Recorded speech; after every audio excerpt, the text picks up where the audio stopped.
저는 솔직히 한국에 뭐 집에 테레비도 연결된 게 없고 이제 가끔가다 제가 이제 유일하게 동영상 그 유튜브 동영상 통해 가지고 이제 뭐 한국 뉴스를 한국 뉴스 뭐 미국에 살면서 여러분들도 그러시겠지만 이 미국 뉴스 뭐도 잘 못 듣는데 한국 뉴스 듣기 쉽지 않잖아요. 근데 이제 이번에 이제 그 친구가 야, 한국을 위해서 너 기도를 많이 해줘야 된다 그러면서 나 한국을 위해서 나도 기도하고 있어. 그래서 이제 지난주 금요일 날도 우리 나온 분들하고 같이 한국을 위해서 기도했는데요.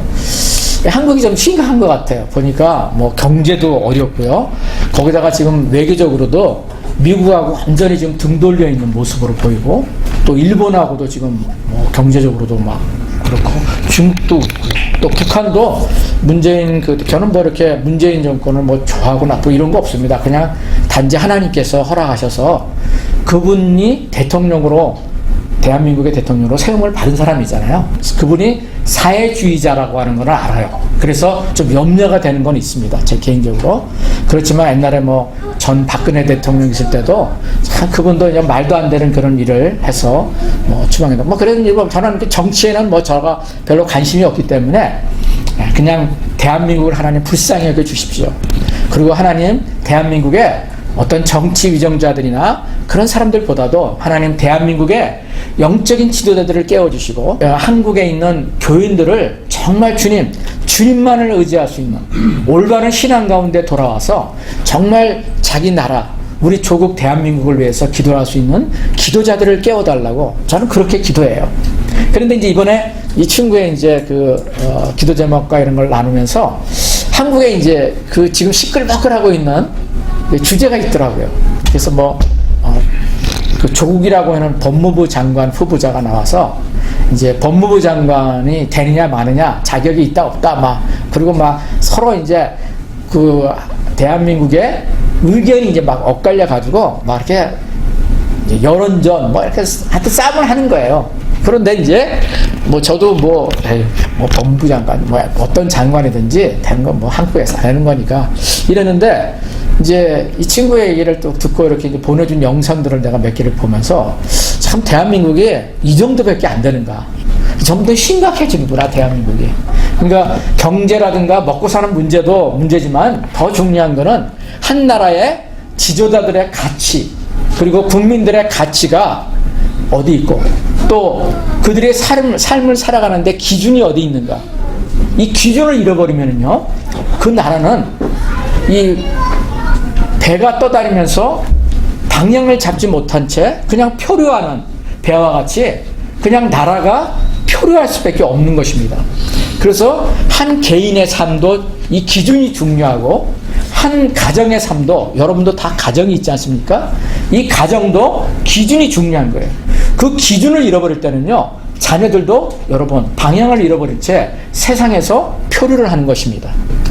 그런데 한 개인과 한 가정도 아닌 한 나라가 이런 어떤 기준을 잃어버렸을 때는요 그 나라는 미래가 없는 것입니다. 그래서 저는 오늘 여러분과 오늘 제가 이 출애굽기 말씀을 준비하다가 주초에 제가 이제 말씀을 좀 바꿨어요. 그래서 제가 이제 아모스 말씀을 쭉 이렇게 읽고 하면서 아모스의 말씀이 굉장히 마음에 와닿으면서 대한민국을 위해서 기도를 하게 되더라고요. 사실상 여러분 제가 금요일 날도 함께 기도하면서 말씀을 나눴지만 저와 여러분이 지금 우리가 한국에 살고 있는 게 아니잖아요. 여러분들이 여기 있는 분들은 우리 하엘이를 비롯해서 우리 아이들을 외우는 전부 다 한국에서 태어났을 거예요. 그죠? 우리 다 한국에서 태어났어요. 그래서 우리의 조국은 미국에서 시민권을 받았다 하더라도 우리의 조국 대한민국은 잃어버릴 수가 없는 거예요. 싫어도 내가 대한민국에 살 때 내가 너무나 많은 어려움을 겪었어. 나는 대한민국을 그냥 뒤도 돌아보고 싶지 않아. 이런 사람도 있더라고요. 제가 만나보면. 근데 그런 사람도 대한민국을 잃어버릴 수가 없는 거예요. 성경에 보면요. 이스라엘 백성들이 하나님의 택한 백성이 어떤 사람들입니까? 정말 나름대로의 분명한 기준을 가지고 분명한 가치관을 가지고 분명한 프라이드를 가지고 그들이 하나님이 택한 백성이라고 하는 그런 자존심 가운데 살았던 사람들이 유대민족, 이스라엘 민족이었어요. 그런데 그 민족이 어느 날 하나님의 기준으로부터 벗어난 겁니다. 성경의 구약 얘기가 그 기준에 대해서 얘기를 하고 있어요. 여러분, 성경의 66권이라고 그러잖아요. 39, 27. 제가 한참 성경 알고 있을 때 구약 39권, 신약 27권 해서 우리가 신구약 66권을 우리가 뭐예요? 성경이라, 바이블이라고 그래요. 그걸 정경이라고 그러거든요. 정경은 뭐냐면 학자들이, 신학자들이 또 옛날에 우리 선배들이 이것만큼은 하나님이 우리에게 주신 말씀이 분명한 거기 때문에 이것만큼은 우리가 정경으로 삼아야 된다 해가지고 66권을 택한 거예요. 그리고 그 외에 정경 말고 외경이라는 게 있어요. 한 예를 에녹서라든가 이런 것들이 이 외경이거든요. 그런데 이 정경의 뜻이 뭐냐면은 라틴어 말로 하면은 캐논이라는 뜻, 캐논, 영어로 CANON, 캐논. 캐논이 무슨 뜻이냐면 옛날에 자라고 하는 뜻인데, 맞아요. 이 갈대라는 의미가 있어요. 본래 그 원어가. 근데 그 갈대를 가지고 뭘 했냐면은 건축을 할 때 측량을 한 거예요. 요즘은 측량기구가 얼마나 많습니까? 우리 강장로님 너무나 잘 알잖아요. 건축 현장에 계시기 때문에. 얼마나 현대화된 측량기구들이 많습니까? 그런데 옛날에는 갈대가 이렇게 여러분 큰 건데 이게 길쭉한 게 있어요. 근데 그걸 가지고 이제 이렇게 길이를 재고 넓이를 재고 이렇게. 그래서 그 어원이 갈대에서 나온 겁니다. 근데 그것이 자라는 뜻이 자라는 것이 뭐냐면은 이거 다 될 때 다 자가지고 요즘은 빛으로 딱 계산해가지고 하기도 하고 그러던데 이게 뭐냐면 기준이에요, 기준. 그래서 캐논이라는 뜻이 뭐냐면 기준이라는 뜻, 기준. 이 잣대가 된다는 거예요. 모든 일에 있어서 기준이 없으면은 어떻게 해요? 건축을 할 때도 만약에 여러분 기준이 되는 자가 없다고 그랬어요. 측량하는 기구가 없다고 그랬어요. 그러면 집이 삐딱해 가지고 무슨 일이 있으면 금세 쓰러질 거예요. 무너질 거예요. 그래서 이 기준이라는 것은 너무나도 중요하다는 겁니다. 그래서 성경이 뭐가요? 우리는 너무나도 명확하게 캐논, 이 자가 된 거예요. 우리의 삶에, 우리의 인생의 길에 자가 됐다는 거예요. 그게 너무나 그게 신비한 거고요. 너무나 제가 예수님을 믿고서부터 그전에는 제 자신의 생각이 캐논이었어요. 제 자신의 생각이. 나의 가치관이 내가 학교에서 배운 거, 이런 것들이 나의 캐논, 나의 잣대가 된 거예요, 인생에. 근데 어느 날 예수님이 내 인생의 주인이 되셔서 내가 그때서부터 하나님의 말씀이 내 인생의 주인이 된 겁니다. 그러면서 성경 말씀이 어떤 것보다도 내 인생의 중요한 가치관이 되어버린 거죠. 그런데 한국이나 지금 우리가 살고 있는 미국이나 이런 나라에 기준이 없어져 버린다고 하면은 그 나라는 미래가 없다는 것이죠. 소망이 없다는 것입니다. 그런데 아까 말씀대로 그런 분명한 캐논을 가지고 있었던 이스라엘 민족이 하나님의 말씀을 가지고 토라라고 하는 하나님의 율법을 가지고 있던 그 기준이 분명했던 이스라엘 백성들이 기준에서 떠난 거예요. 기준에서 떠났다는 건 뭐예요? 하나님을 섬기는 그 믿음에서부터 우상을 숭배하는 것으로 나가버린 거예요. 그러자 하나님이 진노하셔서 너희들 다시금 그 기준으로 돌아오지 않으면은 내가 너희들을 징벌하겠다. 구약의 말씀입니다. 그래서 그들이 BC 722년에 북이스라엘은 당시에 가장 강대국이었던 아수르라고 하는 나라에 의해서 멸망을 당하고 말았어요. 그리고 그 후에 남유다도 그 북이스라엘이 무너지는 것을 또 많이 보고 있으면서도 하나님께로 돌아오는, 다시 기준이신 하나님께로 돌아오는 것을 거절하고 그렇게 우상을 숭배하며 그들이 떠나 살다가 어떻게 해요? BC 586년도에 유다마저도 멸망하고 말았던 것입니다. 이 아모스서는요, 아모스서는 이 무너지고 있는 그 하나님의 징계를 받을 때 북이스라엘, 남유다에 살고 있던 뽕나무를 치던 목동, 정말 보잘것없는 평범한 시민이었던 이 아모스가 하나님의 말씀을 받고 하나님의 말씀을 예언하는 대언자로 선택을 받은 겁니다. 근데 그 당시에는 실제로 선지자라고 하는 지도자들이, 예언자들이 굉장히 많았어요. 유명한 사람. 근데 그 사람들이 다 어떻게 해요? 기준을 떠나버린 거예요. 하나님의 말씀으로부터 떠나버렸고 우상을 숭배하는 거짓 예언을 하면서 당시의 정치 지도자들, 왕이나 이런 사람들에게 좋은 얘기를 해주는 그런 모습으로 전락을 하고 말았어요. 타락을 한 거죠. 결국은 이스라엘 백성들은 말할 수 없는 어려운 가운데 나라가 망해버렸습니다. 나라가 망해버렸습니다. 그런데 이런 역사를 통해서 오늘날 후대에 살고 있는 하나님의 이 캐논, 말씀, 정경 66권의 이 캐논을 가지고 있는 우리들에게 하나님이 경고하시는 거예요. 그리고 너희들은 이 기준에서 떠나지 말라. 너희들의 개인의 삶이나 너희들의 가정이나 너희들의 비즈니스나 어딜 가든지 너희들의 기준은 나의 말씀을대로 살면 내가 너희들을 형통하게 해줄 것이다. 내가 너희들에게 복을 부어줄 것이다. 내가 너희들에게 영원한 생명을 줄 것이다. 바로 제가 2주간 얘기했던 철로역정의 삶이 어쩌면 그거예요. 그래서 가장 큰 복은 뭡니까? 하나님이 약속하신 하늘나라에 우리가 입성하는 거예요. 그런데 제가 한국에 이번에 얘기를 들으면서 한국이 이런 기준에서부터 대한민국이 지금 무너지고 있는 모습을 제가 봤어요. 저는 한국의 그런 어떤 것들이 뭐 잘했다 못했다. 저는 뭐 지금 여당이나 야당이나 뭐 또 옛날에 야당했던 사람들이 여당되고 뭐 이런 것을 보면 사실 하나님을 모르면요. 그 사람들이 그 사람들이에요. 아무리 뭐 저렇게 못한다 해도 자기들이 또 그 자리에 오면은 똑같은 악을 행하고 똑같은 잘못을 범하면서 그렇게 살아가는 모습이 어떻게 보면 지금까지의 역사예요. 모든 나라들의 역사가.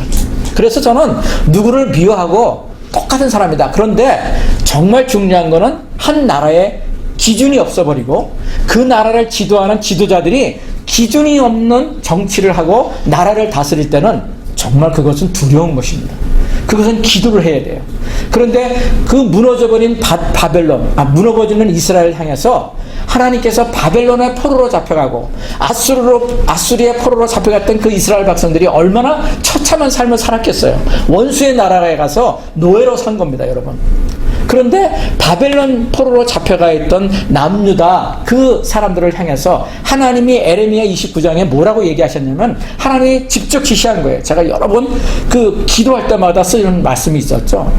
바로 이스라엘 백성들에게 포로로 잡혀간 바벨론에 살고 있는 포로로 잡혀가서 정말 노예 같은 삶을 살고 있는 이스라엘 백성들에게 하나님께서 직접 하신 말씀이에요. 너희들 지금 원수의 나라 바벨론에 살고 있지만 너희들 곧 돌아갈 거 아니야.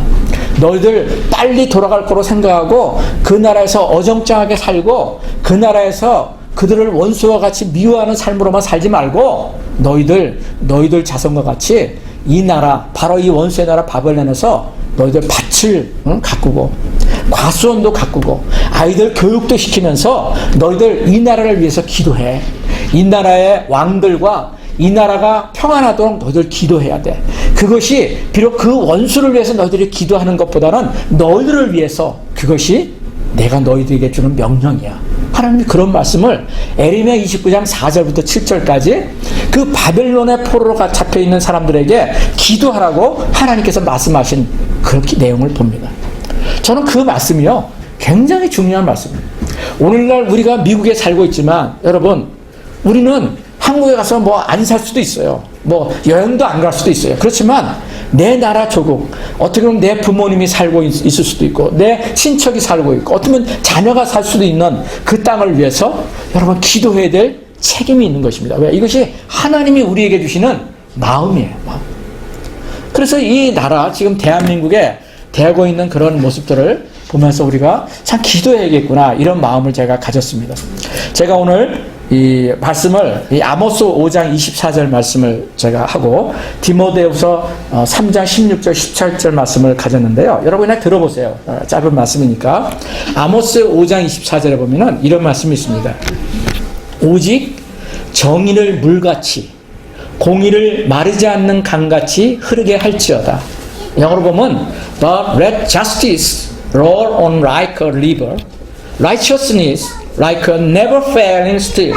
그래서 정의를 물같이 공의를 마르지 않는 강같이 흐르게 할지어다 하고 하나님이 이 아모스에게 이 말씀을 대언하게 하셨어요. 하나님의 말씀을 당시에 누구예요? 멸망의 길로 가고 있는 북이스라엘을 향해서 하나님이 선포케 하신 말씀이에요. 하나님은요, 여러분, 이 말씀을 통해서 제가 뭘 말씀 여러분과 나누기를 원하냐면은 하나님은 이 정의를 뭐라 영어로 보면 justice라고, justice. 뭐 한국 법무부라거나 미국 법무부라는 것은 똑같아요. 정의라는 말이 들어가요. 그래서 이 정의는 하나님께서 주신 것입니다. 사실상 이 한국도 미국의 그 이름을 어떻든 따가지고 결국 만든 거예요. 왜냐하면 이 미국이라는 나라가 다 그런 면에서 영향을 줬거든요. 근데 이 미국이 이렇게 지어진 나라 배경에는 뭐가요? 바이블이 있는 거예요. 바이블. 미국 법무부를 아까 말씀드렸듯이 US Justice Department라고 말씀드리고, 또 한국에는 Ministry of Justice라고 하는 말을 써요. 영어로. 그게 보면 justice가 들어가는 justice. 왜냐하면 이 기준이 지금까지 제가 말씀드린 게 뭐예요? 하나님의 말씀이 기준이었다는 거예요. 그래서 그 기준이 바로 하나님의 말씀에 대해서 정의가 세워진다는 거예요. 그 정의는 세상에 학식이 많은 사람을 통해서 세우는 것도 아니고 똑똑한 사람을 위해서 되는 것도 아니고 오직 하나님의 말씀이 정의인 거예요. 여러분 잘 들으세요?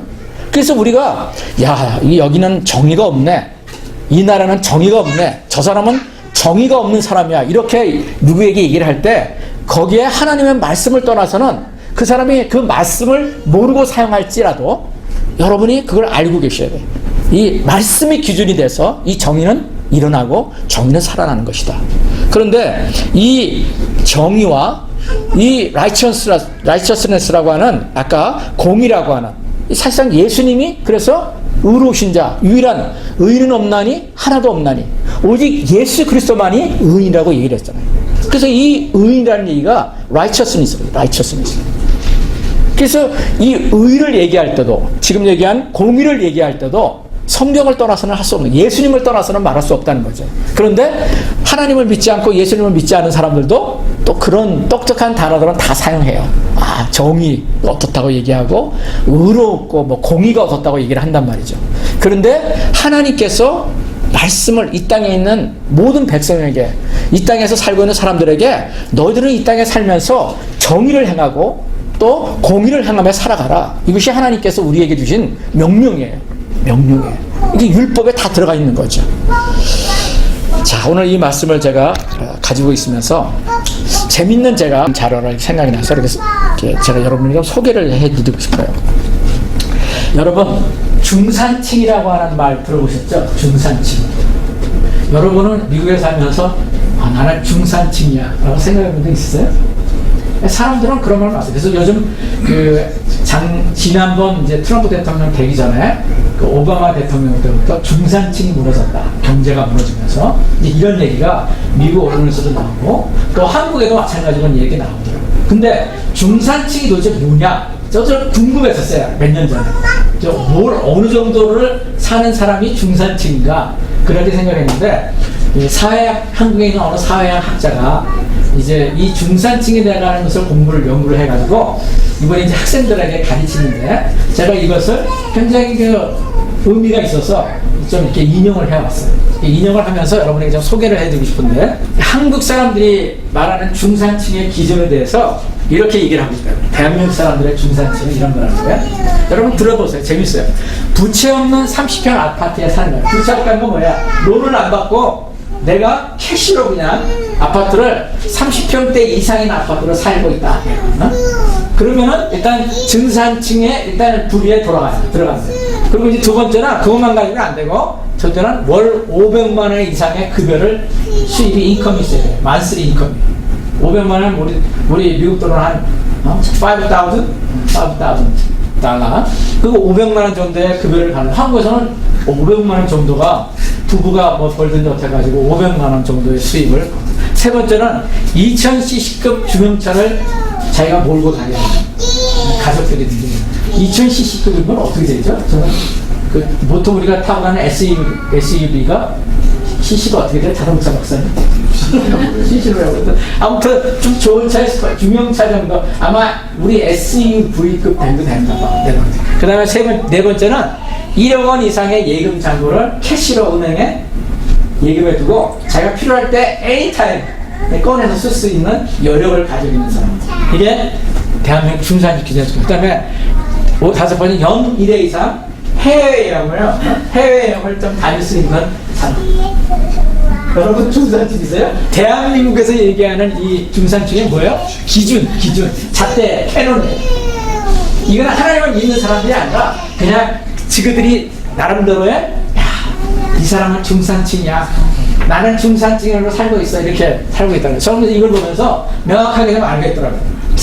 근데 재밌는 거는 대한민국 사람들은 이런 중산층의 기준을 가지고 있는데, 여러분 정말 굉장히 오랜 역사를 가지고 있는 유럽의 이 프랑스 같은 나라 한번 넘겨주실래요?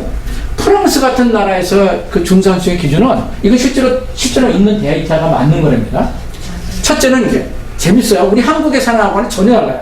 한 개 이상의 외국어를 구사할 수 있어요. 저는 모르겠어요. 두 번째, 직접 즐기는 스포츠가 있어야 된다. 나는 뭐 있나? 뭐 있을 것 같아. 뭐든 탁구든지 뭐. 근데 얼마나 가능하잖아요, 이거. 그죠? 또 세 번째는 한 개 이상의 악기를 좀 연주할 수 있는 여유가 있어야 된다. 참, 된다, 그지? 그 다음에 네 번째는 제가 색다른 요리.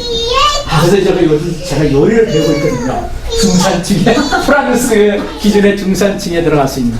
그 다음에 다섯 번째는 사회적 분노에 공감하는 그런 어떤 멘탈, 정신적인 그런 것을 가지고, 사고방식을 가지고 있습니다. 그러니까 나는 무관심해, 뭐, 어떻게 나라가 망하든지, 뭐, 이게 아니라 어떤 사회에 정말 안 좋고, 나라를 망하게 하는 어떤 요소, 이런 것이 있으면은 분노할 수 있나. 그 얘기는 정의감이 있다는 거예요. 정의가 무엇인지를 아는 거죠. 자스티스에 대한 개념이죠. 그 다음에 여섯 번째는 약자를 돕는 봉사활동을 하고 있다. 사실 이게 굉장히 중요한 거라고 나는 보거든요. 성경에서도 얼마나 말합니까? 서빙하는 거. 네? 교회 와서도 내가 앉아가지고 대접만 받는 게 아니라, 그냥 뭐 그러잖아요. 음식 하나라도 어떻게 섬기고 싶어 하고, 뭐 쓰레기통 하나라도 이렇게 막. 이게 뭐냐면은 아무것도 아니지만, 여러분, 프랑스 사람들이 보기에는 중산층 개념에 들어간다는 거예요. 아네? 근데 이게 여러분, 중산층 뭐 할만하네. 이런 생각 안 드세요? 아까 대한민국의 중산층은 안 그랬는데. 다음에 한번 넘겨주실래요? 자, 그러면은 이제 영국 사람들, 여러분 그 젠틀맨의 나라 영국 사람들은 어떤 그 중산층의 기준인지를 한번 보실래요? 첫 번째는 이 사람들은 페프레야, 굉장히 신사도죠. 정말 젠틀맨의 나라 같지 않습니까? 두 번째는 자신의 주장과 신념이 분명한 사람, 그런 가정, 그런 부모가 있어야 됩니다. 굉장히 중요해요. 세 번째는 독선적 행동을 하지 않는 거예요. 독선적 행동. 그러니까 자기만 뭘 저기하고 이렇게 하는 게 아니라 이웃을 바라보고 나라를 빌리는 생각. 되면은 아까 뭐 프랑스 사람들 같지만 약자를 보호하고 강자에 대응하죠.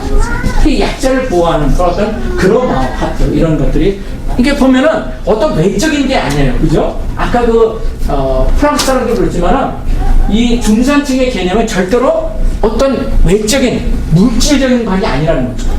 다섯 번째는 불의와 평등과 보편과 불법에 대응한다. 이게 저스티스예요. 이게 저스티스. 이게 지금 성경에서 말하는 정의와 이런 거거든요. 이게 굉장히 선명해요. 이게 오히려 영국은 어떤 중산층이가 조금 내가 정신을 차리면 괜찮은 것 같아. 할만한 것 같아. 근데 여러분도 충분히 가능하다는 말씀입니다. 자, 마지막으로 이제 우리가 살고 있는 미국은 중산층의 개념이 어떤 건지 한번 보시면, 자, 이제 이건 미국이에요. 중산층 기준의 생각이 결국은 인생의 가치관인데, 우리가 살고 있는 미국 중산층은 심플하게 세 가지예요. 첫째는 자신의 주장에 떳떳하는 거죠. 내가 반바지를 입고 있던 뭐 한국 사람들이 좋아하는 거 뭐죠? 명품이 뭐 이런 거 전혀 관계없어요. 우리가 미국에 와서 살면서도 감사한 게 그런 게 전혀 문제가 안 돼. 뭐 한국 사람들은 지금도 뭐 갖고 다니는 거 좋아하고, 뭐 좋은 차, 뭐 좋은 옷, 좋은 집, 이렇게 이것을 가지고 서로가 비교하는, 여기서도 좀 그런 게 있는 것 같아요. 근데 미국 사람들은 실제로 오리지널 그 네이티브 아메리칸들은 전혀 그런 게 아니에요. 자신의, 내가 반바지 입고 핫도그를 사 먹는 지금 어려움이 다르더라도 나는 전혀 그런 거 문제가 안 된다. 자존심이 강합니다. 여러분, 그런 거 동의가 됐어요? 저는 동의가 되는 거예요. 두 번째는 사회적 약자를 정말 도와줍니다. 미국에서는 놀라운 문화가 있어요. 이게 도네이션 문화예요. 제가 이 미국에 와서 굉장히 놀라운 것은 이 도네이션 문화가 와 이렇게 잘 돼 있구나. 정말 시니어 그 혼자 싱글된 할머니가요, 여기 불에 와서 살리는데 그 할머니가 이렇게 이제 티타임을 티를 주겠다고 살피면서 이렇게 하면 자기는 교회 크리스찬 할머니예요. 그런데 이분은 자기가 웰페어 타가지고 그거 얼마나 되겠어요, 저분. 그거를 선교사를 위해서 기림을 매달 하고 있더라고요. 그것도 자기 교회도 아니야. 자기가 옛날에 알게 된 부분. 지금은 자기한테 찾아오지도 못하는 거지만 그거를 여러분 놀랍게도 십몇 년을 계속 하고 있는 거예요. 이것이 뭐예요? 미국에 나는 저력이라는 걸 봤어요. 이게 미국의 중산층의 모습이라는 거예요. 세 번째는 아까도 영국에도 있었고 그 프랑스에도 부정과 불법에 저항하는 스피릿이 있다는 거죠. 이것이 뭐예요? 한 나라의 가치관이에요. 이것이 한 나라예요. 이것이 중산층이라는 개념을 생각할 때 저는 한국과 너무나도 괴리가 되는 거예요. 너무나도 차이가 있는 거예요. 여러분 이것이 도대체 어디서부터 온 생각일까요? 이것이 어디서부터 왔을까요? 이것이 바이블에서 왔다는 거예요. 성경에서부터. 한 번 더 넘겨주시겠어요?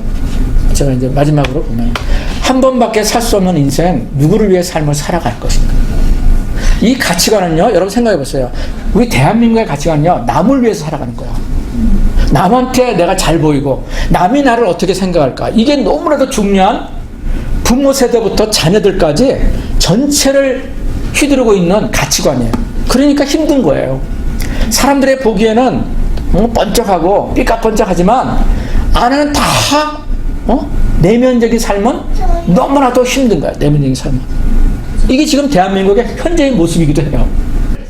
이 가치관과 기준관, 중산층이라는 단어를 썼지만 얼마나 우리의 삶을 힘들게 하는 면들이 많이 있는가를 정말 생각하게 되더라고요.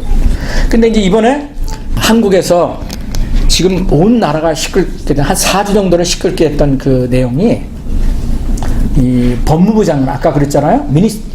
Ministry of 그 Justice라고 하는 법무부를 장관, 그 수장을 하는 법무부 장관에 이제 조국이라고 하는 그 사람을 이제 후보자로 내서부터 나라가 시끌시끌한 거예요.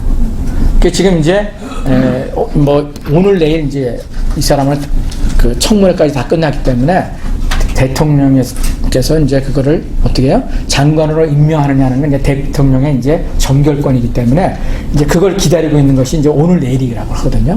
뭐 저는 뭐 우리 미국에 살면서 그거 누가 되든 우리는 뭐 상관없다고 생각할 수 있잖아요. 근데 대한민국의 이 모습이 지금 정의가 사라졌다. 내 친구 하는 얘기예요. 지금 얼마나 많은 사람들이 이것 때문에 너무나도 아파한다. 근데도 지금 현재 이 여당과 이 정부는 이런 사람을 어떻게든지 장관으로 세우려고 모든 수단과 방법을 다해서 지금 그렇게 하고 있는 모습이 너무나도 안타깝다. 이 대한민국을 위해서 기도를 해달라. 이렇게 얘기를 하는데 한국에 제가 이제 그 유튜브를 보다 보니까 제가 한국에 있을 때부터 이분의 책을 읽었었거든요. 여러분 공병호 씨라고 여러분이 들어보셨을 거예요. 책을 많이 쓰신 분이에요. 이분이 이제 경제에 대해서도 밝고 경제학 박사도 받으시고 미국에서 공부하시고. 근데 이제 이분이 유튜버가 돼가지고 이분이 유튜브 TV를 이렇게 이제 스스로 이제 혼자 이렇게 투자를 해가지고 하시는데 이번에 이제 그 조국이라는 후보자가 정말 그 장관으로서 적격한가 이런 걸 계속 한국에서 막 지금 온 나라가 떠들 가운데서 이분이 이제 유튜브에 올린 게 있는데 한국에 수많은 대학교들이 있는데 동양대학교라고 하는 대학교가 있어요. 뭐 그렇게 한국에서는 유명한 대학교인지는 잘 모르겠는데 근데 그 대학교의 총장이 최성래 총장이라는 분이 계시는데 이분이 이제 제가 2012년도인가 특별한 제가 이 글을 쓴 것을 제가 이번 사건으로서 기억이 되더라고요.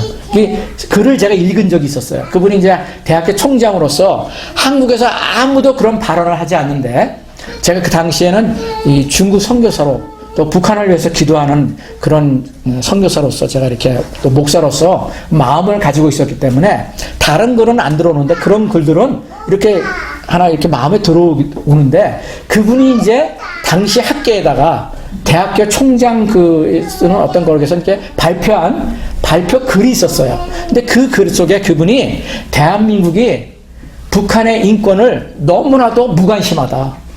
북한의 인권에 관심을 가져야 된다. 특별히 우리 같은 교육자들이 이분이 이제 교육자니까 정말 관심을 가지고 이런 문제에 우리가 정말 입에 소리를 내야 된다. 이런 이제 그 자기의 마음을 이렇게 외침의 소리와 같이 그 글을 쓴 것을 제가 본 적이 오래전 생각이 나는 거야. 이분이 최성이었었는데. 근데 이제 이분이 이번에 며칠 전에 지난 한 주고 떠내면 한국을 완전히 뒤집어 놓은 거예요. 이분이 뒤집어 놨어요. 그래서 도대체 이분이 어떤 분인가 막 사람들이 막 서치하고 난리가 있었는데 제가 이제 이분의 스토리를 이렇게 보니까 와, 이분이 정말 분명한 이 기준을 가지고 있는 거예요. 이 기준이. 이분이 서치를 해보니까 이분이 침례교 저같이 침례교 미국에서 공부하셨어요.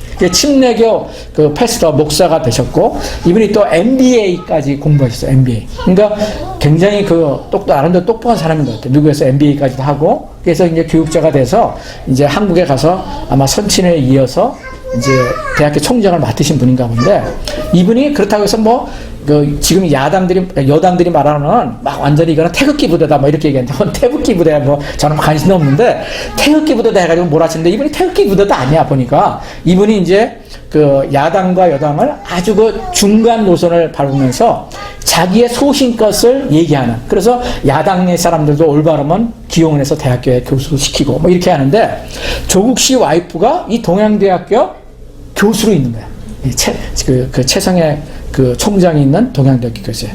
그러면서 이번에 이제 조국 씨 법무부 장관 후보자에 여러분 이제 모르실까봐 잠깐 저도 잘 몰랐지만 얘기하면은 이분이 이제 가족이 총동원이 돼가지고 아들 하나 있고 딸이 하나 있는데 어떻게든지 이 딸을 대학원에 들어가서 의사를 만들려고 스펙을 조작을 한 거야. 놀라운 거는 이 아버지 조국 씨도 서울대학교 지금 교수로 있는 사람 법고수이고 와이프도 서울대학교를 나온 사람이에요. 그러니까 최고의 학부를 나온 지성인이란 말이에요. 거기다가 또 이 사람이 조국 씨는 지금 문재인 대통령의 청와대에서 민정수석이라고 하는 대통령의 가장 지근거리에서 최고의 자리에 있었던 사람이 얼마 전에 내려왔어요. 이 사람은 이제 이번에 문재인 대통령이 법무부 장관으로 임명을 시키려고 했던 거죠. 그런데 이제 정관으로 시킨다니까 한국에서는 다 그걸 또 어떻게 해요? 다 또 이렇게 조사를 하잖아요. 이 사람의 도덕성과 윤리성이 어떤 거 다 하는데 이게 다 드러난 거야. 그동안에. 그러면서 이제 이 사람이 무슨 펀드를 가지고 다 또 부장, 이걸 지금 검찰에서요, 모든 검찰이 다 동원돼가지고 그런 역사가 없대요. 특수부 1부, 2부, 3부, 4부 다 동원해가지고 지금 총체적인 조사를 하고 있는데 너무나 협의가 많은 거야. 쉽게 해서.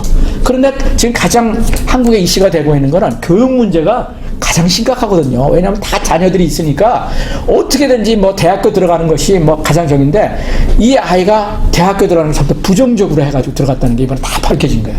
그래서 논문을 썼는데 고등학교 2학년 때 그 의학 논문을 말도 안 돼. 영어 조금 여기 와서 좀 2년인가를 공부를 했대요. 근데 그 영어를 좀 한다 해가지고 여러분 저도 영어를 이렇게 독해 같은 건 좀 하지만은 의학적인 것은 정말 힘들어요. 의학 용어는. 근데 의학 논문을 하면서 1, 2, 3 저자가 있거든요. 논문을 쓸 때는. 근데 1저자로 한 거예요. 1저라고 한 것은요, 아무나 할 수가 없는 거예요. 이것이 또 대한민국을 시끄럽게 했어. 근데 이것이 결국은 가짜다. 어떤 담당 교수가 그거를 그냥 이렇게 올려준 거야. 그래가지고 이번에 지난주에 그게 취소가 됐어요. 그럼 이제 그거 취소가 되면은 이분이 고려대학교하고 서울대학교 들어가서 부산 의전대학교에 들어가는 학부에 들어갔는데 이거까지도 지금 다 흔들리는 거야, 지금. 그러니까 이제 지금 난리가 나는데 문제는 이제 그 스펙 중에 하나가 이 최성애 총장이 있는 동양대학교에서 이 총장 표창장을 받았다고 그러는데 그게 가짜인 거야. 총장은 준 일도 없다고 그러는데 이것을 받았다고 해가지고 그동안 대학교 들어갔는데 다 써먹은 거야. 근데 이것이 발각이 된 거예요. 근데 조사를 해보니까 총장은 나는 준 적도 없다. 언론에다가 발표를 한 거야. 검찰까지 가가지고. 그런데 이 와이프가 이제 거기 총장, 와이프가 다 그거를 지금 이제 어제 뉴스를 보니까 컴퓨터가 이제 다 숨겼어요. 검찰에서 조사하기 전에 자기 컴퓨터를 대학교 때는. 그래가지고 그 컴퓨터를 찾아니까 자기가 돈을 투자하고 있던 어떤 투자회사에 직원을 시켜가지고 그 직원의 트렁크에 있는 이 컴퓨터를 찾아냈어. 그걸 찾아서 보니까 거기에 대학교 총장, 이 최성애 대학교 총장의 직인이 거기에 파일이 들어있는 게 발견이 됐어. 그러니까 이 표창장도 전부 가짜로 만들어낸 거야. 이거는 말도 안 되는 거죠. 그래서 이제 공문서 위조 사기 이래가지고 전격적으로 바로 어저께인가요? 밤에 이제 기소가 됐어요.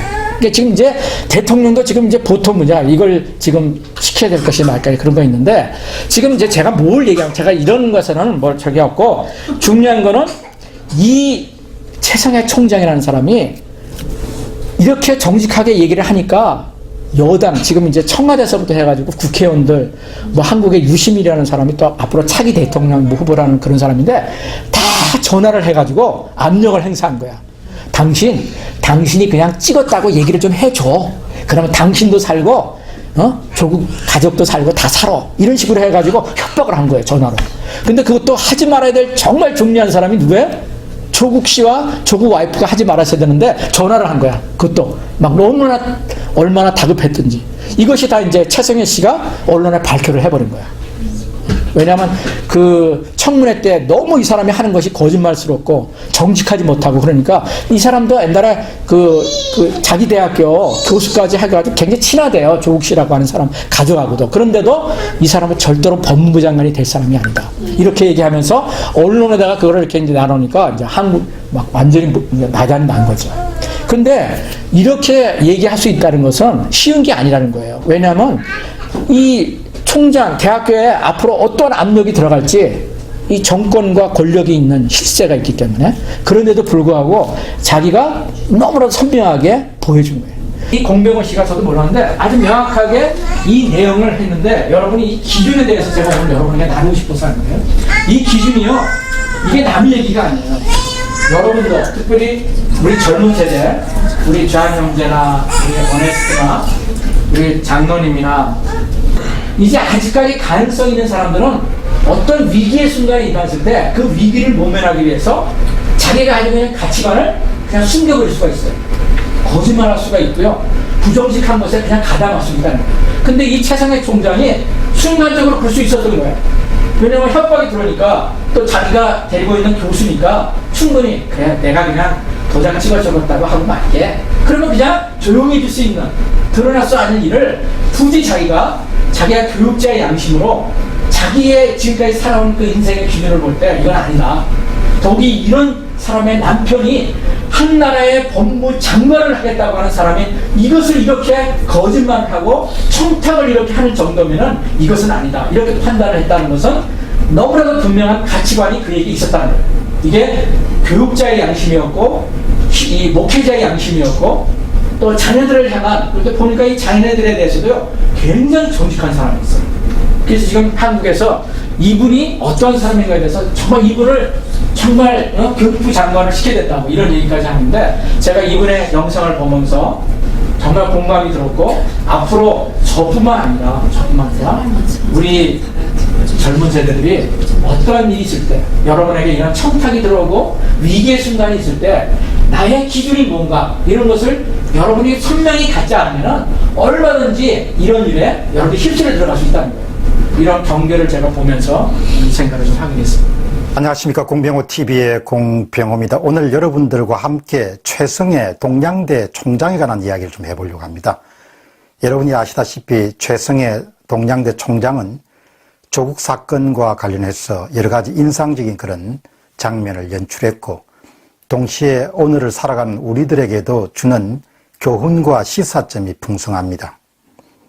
첫 번째 질문은 권력과 최성해 총장의 접촉입니다. 통화 내용입니다. 동양대 총장상을 위조하지 않았다면 굳이 최성해 총장에게 조국 씨의 부인인 정경심 교수가 전화를 해서 해명 자료를 내달라 이렇게 요구할 필요는 없을 것입니다. 여기서 조국의 아내 정경심 교수가 총장의 허락 없이 총장의 직언을 찍어서 총장 표창장을 딸아이 조민을 위해서 만들었다 이런 추측이 사실임을 짐작할 수가 있습니다. 9월 7일날 조선일보는 조국 부부와 최성해 총장이 나눈 대화를 최성해 총장과 인터뷰를 통해서 아주 상세하게 공개하고 있습니다. 이 내용 중에서 인상적인 대목을 여러분들 보시기 바랍니다. 첫 번째입니다. 정경심 교수와 최성해 총장과의 전화 통화입니다.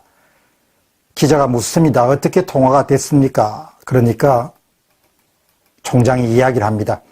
정경심 교수가 전화를 걸어왔습니다. 정 교수는 처음에는 상장 발급을 제게 위임했잖아요 라고 했습니다. 제가 그게 아니라고 했더니 정 교수가 어떻게 그 많은 사람 것을 다 해두느냐, 위임해야 할 것 아니냐라고 했습니다. 위임은 예를 들어 졸업생들에게 발급할 때 다 찍을 수 없는데 그때는 학교에서 일렬 번호를 주고 조교가 찍게 한다. 그런 게 위임이다. 그냥 대신 다른 사람이 찍는 게 위임이 아니다. 그런 설명을 했다. 나중에는 위임해도 되잖아요 라고 하더라. 이게 이제 최승해 총장이 조국 씨 부인과 나눈 대화입니다. 이 대화에서 합법적이지 않은 방법으로 총장상을 위조했구나라는 그런 확신을 하게 됩니다. 또한 어떻게 표창장을 총장상을 위조할 생각을 했을까? 여기서 조경심 교수의 인간 됨됨이가 또 그가 어떻게 그동안 행동해 왔는지를 짐작해 볼 수 있는 아이와 관련한 그런 인터넷 활동들이 얼마든지 조작이 될 수 있겠구나. 총장상을 위조할 정도의 일을 아무 양심에 끄리낌 없이 진행할 정도라면 제가 이런 생각이 들었습니다. 아이 입학하고 관련해 가지고 꼭 총장상이 필요하면은 총장에게 부탁을 할 수도 있고 또 학교에 도움되는 어떤 활동을 하고 그 대가로 총장상을 받을 수 있지 않느냐. 그런데 어떻든 총장의 허락 없이 직인을 사용해서 총장상을 위조한다는 것은 보통 사람을 상식으로는 이해할 수가 없고 명백하게 범법행위가 되는 것이죠. 두 번째는 이제 조국 후보자와의 최승해 총장과의 전화 통화입니다. 그 통화 중에 쓰다 정 교수가 조 교수, 조국 후보자를 바꿔주겠다 하더니 조 교수에게 전화를 넘겼다. 이제 최승해 총장의 이야기입니다. 정 교수와 통화는 짧았고 조국 교수와 나와 오래 통화했다. 조국 교수가 나한테 하는 말이 위임으로 한글로 하면 좋겠다는 거였다. 그래서 내가 그게 가능하겠습니까? 라고 하자 조국이 법률 고문한테 물어보니까 그렇게 하면 하자가 없다. 총장님도 없고 정 교수도 없다라고 여기서는 다른 이제 보도매체에서는 총장님도 살고 정 교수도 살고 이렇게 이제 번역되어 있습니다. 처음에는 하자가 없을 거다. 이상이 없다라는 식으로 말했다. 나는 위임할 수 있는지 아닌지 규정들도 좀 찾아보고 하고 찾아봐야 하고 참모들과 논의도 해봐야 한다고 했다. 그랬더니 조국 후보가 보도자료를 만들어 달라고 요청했다. 보도자료가 쉽게 나오는 것도 아니고 자신도 없었다. 없는 걸 만들면 범법행위인데 그럴 수 없었다. 그러자 부탁한다고 하더라. 알아보겠다고 하고 전화를 끊었다. 여기서 아주 중요한 최승해 총장이 그런 요구를 받아들일 것인가 말 것인가를 기로에 섰을 때 없는 걸 만들면 범법행위인데 그럴 수 없었다. 이런 게 참 중요합니다. 이런 판단이 어떤 사람이 위험에 빠뜨리는 것을 피하게 만들어주죠. 여기서도 이제 최승해 총장의 인터뷰 내용에서 느낄 수 있는 것은 다급한 상황에서 조국 씨가 무리한 요구를 최승해 총장에게 했구나 그런 생각을 하게 되고 그러나 필요에 따라서 합법이든 불법이든 간에 우선 해명 자료를 만들어낼 수 있다고 생각하는 조국 씨의 법의식에 대해서 무척 놀랍다는 거죠. 그러니까 상대방한테 없는 사실을 만들어 달라는 거죠. 만들면 진실이 되니까 그 거짓을 만들어 달라고 그렇게 요구한 겁니다. 물론 다급한 상황에서 요청이라고 할 수 있지만 그렇게 보통 사람이면 쉽지가 않을 것 같다는 그런 생각을 하게 됩니다. 여기서도 이제 기간을 동양대란 기간을 책임지고 있는 최승해 총장의 대처는 대단히 인상적입니다. 없는 걸 만들면 범법행위인데 그럴 수 없었다. 이런 짧은 그런 문장 하나에 최승해 총장이 살아온 그런 인생과 가치관과 인생관과 도덕관과 법에 대한 그런 관점 같은 게 다 녹아 있는 거죠. 못 만든다, 야, 부정으로. 아무리 다급해도. 이렇게 가치 기준이 명확하지 않으면 은폐에 그냥 순간적으로 최승해 총장도 함께 끌려 들어갈 수 있는 위험한 순간이죠. 살아가면서 이렇게 순간적인 판단이 운명을 가를 수 있죠. 그렇게 어떤 사람이 살아가면서 어떤 자신만의 도덕적 잣대나 기준이 명확하지 않으면은 이런 덫에 걸려가지고 순간에 그냥 자신이 평생 동안 만들어 온 것을 다 잃어버릴 수 있는 그런 위험에 처할 수 있죠. 이 대목이 저는 상당히 인상적이었습니다. 그 다음에 이제 세 번째로 조국 후보와의 두 번째 전화 통화가 있었는데, 이제 전화 통화를 전화를 끊고 나서 또 두 번 정도 전화가 더 왔지만 최성해 총장이 시달릴 것 같아서 안 받다가 세 번째 전화가 오게 이제 그 전화를 받았더만은 그때는 전화를 한 사람이 조국 후보였다고 합니다. 오늘 오전 중까지 보도자료를 좀 해줬으면 좋겠다 하더라. 그 이야기를 하려고 전화를 다시 했던 거다. 이렇게 이야기합니다. 요약해서 말씀드리면은 다급한 상황이라지만 없는 것을 만들어 달라고 요구하는 부부의 무리한 주장에서 제가 이런 생각을 하게 됩니다. 이 부부는, 이 사람들은 선과 악, 합법과 불법, 옳은 것과 틀린 것, 정의와 부정의 이런 데 대한 구분이 대단히 모호한 사람들이구나.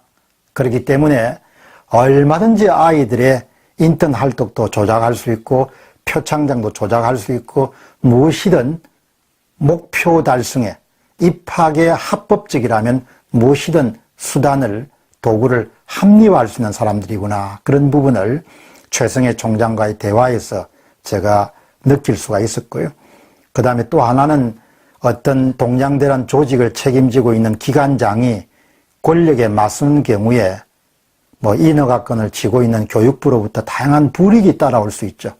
그런데 그럼에도 불구하고 최성해 총장이 순간순간에 어떤 명확한 기준이나 잣대에 따라서 처신하는 것은 저로서도 대단히 인상적이었습니다.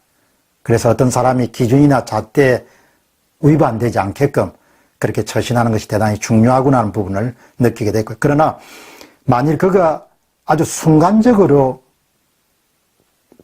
조국 부부의 요청을 받아들였다 하면은 그는 공범자가 되는 그런 위험에 빠질 수도 있었죠.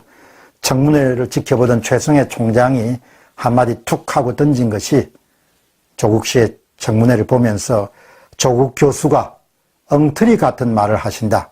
저런 분은 법무부 장관을 할 자격이 없다. 이렇게 내뱉습니다.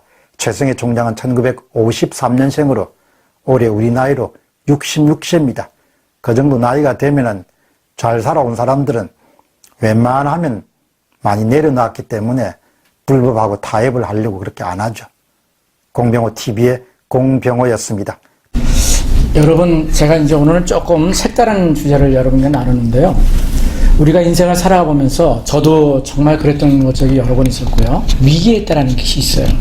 근데 그 위기는 내가 혼자 잘못해서 저질러지고 또 경험하게 되는 위기는 뭐라고 할 수 없지만 다른 사람이 나에게 와서 어떤 유혹을 주고 어떤 거래를 요구하고 또 오늘 이 조국 씨와 최성해 씨와 같은 관계처럼 정말 함께 해서는 안 되는 어떤 그 공모의 자리에 잘못된 정의가 사라지고 그 공의가 사라지는 일에 합류가 될 때는요, 지금까지 잘 쌓아왔던 그런 길을 순식간에 무너뜨릴 수 있는 일들이 사회적으로 너무나 많이 있을 수 있다는 것을 보게 된다는 것입니다. 인생을 저도 이렇게 짧은 인생을 살아오면서 그런 것으로부터 하나님이 지켜주셨고 또 하나님이 분별력을 주셔서 여기까지 오게 하신 것이 하나님 앞에 참 감사가 됐습니다. 감사가 되고 또 다음에 또 인생을 살아가는 우리 후진들 또 우리 믿음의 형제자매들 그리고 우리 자녀손들이 정말 기준을 무엇으로 삼고 살아가게 할 것인가, 이거를 이번 한 주간 동안 참 많이 생각했어요. 내가 내 사랑하는 내 자녀들 그리고 내 손자 손녀들을 어떻게 무엇을 가지고 살아갈 수 있도록 내가 그것을 격려하고 또 내가 기회 있을 때마다 나눌 수 있는 것이 무엇일까, 이런 것을 생각하는 굉장히 좋은 시간이 되었습니다. 여러분, 대한민국의 흐름과 또 우리가 미국에 살고 있지만 흐름은요 사실상 별다른 다름이 없어요. 아까 우리가 중산층에 대한 개념을 그냥 우리가 잠깐 나눴지만 실제로 가치관은요 하나님을 떠나가고 있다는 겁니다. 하나님을 떠나서는요, 기준을 잃어버리는 거예요. 저는 저와 여러분이, 오늘 여기에 예배를 드리는 여러분이, 그래도 우리는 분명한 기준을 하나 가지고 있다. 그게 뭐예요? 하나님의 말씀이라는 것이죠. 여러분, 디모데후서 3장 16절, 오늘 이 말씀을 나누고 싶었는데요, 한번 찾아보세요. 여러분, 암송도 하시는 분이 많을 거예요. 저는 이 말씀이 이번에 아모스 말씀과 함께 다시 떠오르더라고요. 마음에 떠올라서, 하나님 정말 그렇습니다. 이 말씀대로 이것이 기준이 되게 하시고, 이것이 내 사랑하는 자녀손들에게, 그리고 우리 믿음의 형제자매들에게 경고케 되어서 이 마지막 시대, 이 험한 세상, 정말 나를 무너뜨리려고 하는 그 천로역적인 길에 수많은 적들, 사단과 정말 마귀들의 이런 전쟁 가운데서 능히 승리할 수 있는 무기가 되게 하나님 도와주십시오. 이런 기도가 되었어요. 디모데후서 3장 16절과 17절 말씀입니다. 제가 크게 한번 낭독하겠습니다. 모든 성경은 하나님의 감동으로 된 것으로 교훈과 책망과 바르게 함과 의로 교육하기에 유익하니 이는 하나님의 사람으로 온전하게 하며 모든 선한 일을 행할 능력을 갖추게 하려 함이라. 모든 성경은 이게 뭐예요? 캐논이에요. 이게 캐논이에요. 하나님의 말씀.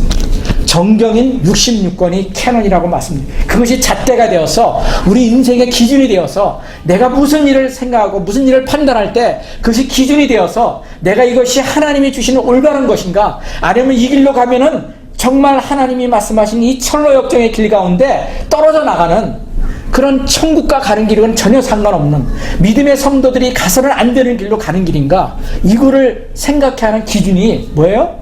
여러분이 대학교 때 여러분이 학교에서 우수한 성적으로 배운 그런 어떤 그것이 아니라 하나님 말씀이라는 거예요. 하나님 말씀 외에는 우리를 정의롭게 할 수도 없고 의로 교육할 수 있는 것이 아무것도 없어요. 오늘 이 말씀에 여기에 의로 교육하기에 유익하다고 그러잖아요.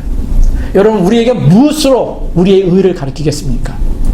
저는 세상에 아무리 좋은 학식도 박사학위가 10개, 20개를 받는다 할지라도 아까 여러분 법무부 장관에 온 사람이 최고의 지성인이잖아요. 네? 집안도 나름대로 유박하고요. 돈도 가질 만큼 가지고 있고, 그런 위치에 있는 사람이 기준을 잃어버려요. 기준. 그러니까 자기와 자기 자식들이 그 세상에서 잘 나가는 길을 가기 위해서 내가 그 길을 갈 수만 있다면은 모든 불법과 사람들을 속여서라도 내가 그 길을 가게 하겠다. 이것이요, 오늘 한국을 지배하고 있는, 죄송하지만 수많은 사람들의 가치 기준이라는 거예요. 이것이 우리의 마음을 아프게 하는 겁니다. 이것이 우리가 대한민국을 위해서 기도해야 될 중요한 기도 제목이라는 거예요.